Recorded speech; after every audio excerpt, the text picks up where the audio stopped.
Assalamualaikum warahmatullahi wabarakatuh. A'udzubillahi minasyaitonirrajim. Bismillahirrahmanirrahim. Terima kasih teman-teman, sahabat-sahabat. Mudah-mudahan semuanya dalam lindungan Allah Subhanahu wa taala. Amin ya rabbal alamin. Nah, yang akan kami sampaikan pada kesempatan ini yaitu rujuk. Rujuk itu apa? Rujuk itu adalah kembali ya. Rujuk itu kembali. Jadi pengertian dasarnya, sahabat, namanya rujuk itu kembali. Jadi seorang laki-laki atau seorang suami dengan perempuannya yang menikah terus bercerai, itu selama masa iddahnya itu masih ada, itu bisa kembali lagi, namanya rujuk kembali ya. Dan itu tidak usah akad lagi ya. Beda dengan seorang suami menceraikan istrinya yang sudah melebihi 3 kali rujuk, cerai rujuk, cerai rujuk, cerai rujuk. Setelah 3 kali bercerai rujuk sampai 3 kali, nah baru nanti ada syarat-syarat lain yang harus dipenuhi. Di antaranya adalah 1, harus masa iddahnya selesai. 2, harus perempuan itu menikah lagi dengan orang lain. 3, harus perempuan itu sudah dijima, di berhubungan badan dengan orang lain. Terus yang nomor 4 terakhir, harus akad yang baru. Itu sahabat ya, itu khusus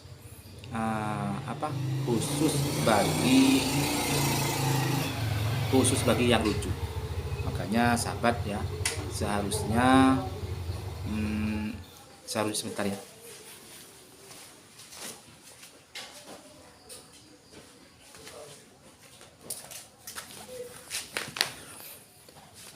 Makanya seharusnya kita itu kalau bertengkar dengan istri kita itu jangan mudah melakukan penceraian, melakukan talak. Karena ketika sudah talak terus melakukan rujuk itu boleh, tidak apa-apa, talak rujuk boleh. Tapi kalau sampai melebihi 3 kali, maka tidak akan bisa dirujuk kembali. Kalaupun bisa dirujuk, maka satu harus masa iddahnya selesai. 2, ya harus menikah dulu dengan orang lain. 3, harus istrinya itu sudah melakukan jima atau selalu sudah melakukan hubungan badan dengan yang lain. Terus nomor 4, harus ada akad baru.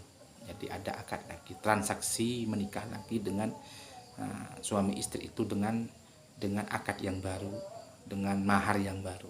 Itulah. Nah, kenapa kok Islam mengajarkan seperti itu ya, karena biar suami itu tidak mudah melakukan talak, tidak mudah melakukan penceraian kepada istrinya. Itu sebagai efek jerah ya. Karena kalau masalah bertengkar, terus masalah perselisihan dalam rumah tangga, itu saya kira semua rumah tangga akan pasti seperti itu. Makanya kita memang harus betul-betul sabar, siap dalam segala hal untuk menghadapi itu semua ya. Karena namanya pernikahan, sahabat, itu adalah ibadah yang paling panjang, itu pernikahan ya. Jadi ibadah yang paling panjang itu pernikahan. Makanya kita memang tidak boleh melakukan vonis atau keputusan-keputusan yang gegabah yang membuat kita semua akan jadi rugi.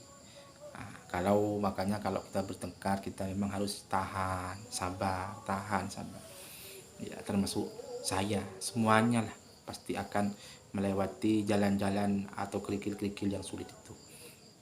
Jadi menikah, punya keluarga itu indah ya, indah. Semuanya akan menjadi pahala, langkahnya akan semuanya menjadi ibadah kalau kita bisa mampu melewatinya.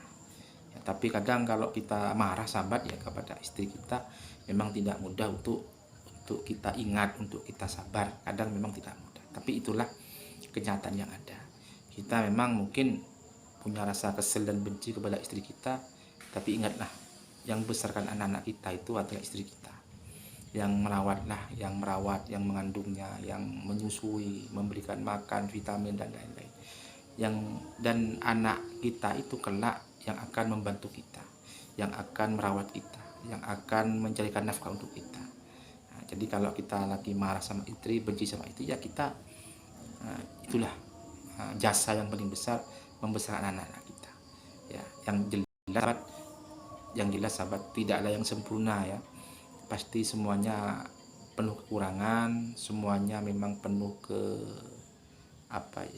kelemahan, tidak ada yang sempurna, termasuk anaknya kiai pun, termasuk anaknya siapapun, tidak akan ada yang sempurna. Memang semuanya butuh support, butuh saling melengkapi, saling menjemurkan sahabat. Yang penting kita seorang suami, sebagai seorang istri, jangan biasa saling menyalahkan pihak-pihak pasangan kita, suami atau istri, jangan biasa menyalahkan. Caranya bagaimana?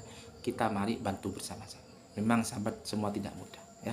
Makanya sebagai seorang suami, sebagai pemegang kendali dalam rumah tangga, ar-rijaluna qawammuna 'alan nisa, jangan sampai mudah melakukan ucapan-ucapan tolak, jangan mudah melakukan ucapan-ucapan cerai, sehingga terjadilah perceraian yang tidak kita harapkan. Cerai itu sahabat, itu sebenarnya boleh ya, boleh, mubah.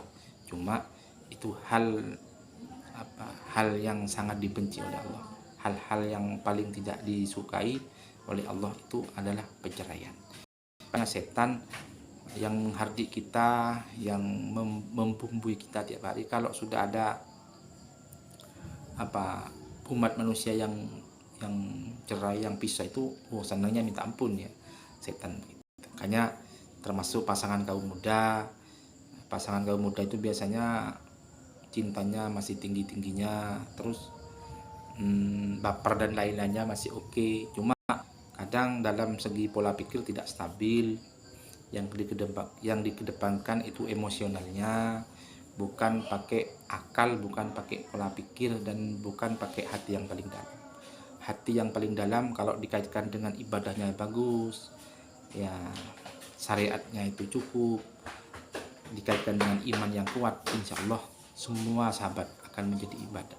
Ketika semua akan jadi ibadah, akan setiap langkah kita akan mendapatkan ridho dari Allah Subhanahu wa Ta'ala. Kalau kita sudah dapat ridho, insya Allah tidak ada lain balasannya, itu surga dari Allah Subhanahu wa Ta'ala. Amin. Mungkin itu sahabat yang bisa kami sampaikan, kurang lebihnya kami mohon maaf.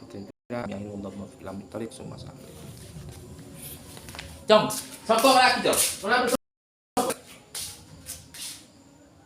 Kiri barat saya jom.